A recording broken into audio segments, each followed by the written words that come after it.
Bé, el nostre grup de recerca és un grup de recerca que està concentrat bàsicament en l'estudi de la mort sobtada, d'origen cardíac, bàsicament per arrítmies i sobretot ficant molt d'èmfasi en la genètica, totes aquelles malalties que tenen un component genètic i per tant pot haver-hi dintre d'una mateixa família diferents membres afectats per una mutació genètica que finalment posi en risc en aquesta família o en aquesta gent, membres de la família, patir una mort sobtada. Nosaltres hem estat pioners a nivell mundial amb la descripció d'algunes de les malalties més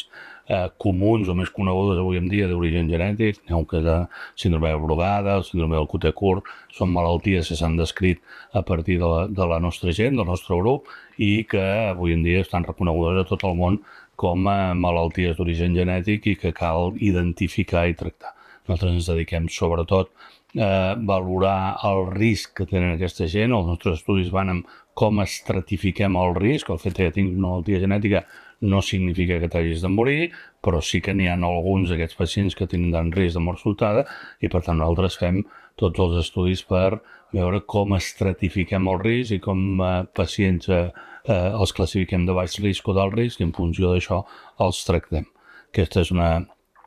tasca que també fem amb la població pediàtrica, perquè lògicament tenim les famílies i els nens tenen aquestes malalties també, i això ho fem en col·laboració amb Sant Joan de Déu i intentem identificar tots aquells pacients que tenen risc de mort sobtada. El grup ha anat creixent, és un grup molt consolidat, és un grup que ha publicat i té una tassa de publicació molt alta, precisament per això que et deia que nosaltres hem estat pioners i per tant som els referents en moltes d'aquestes malalties.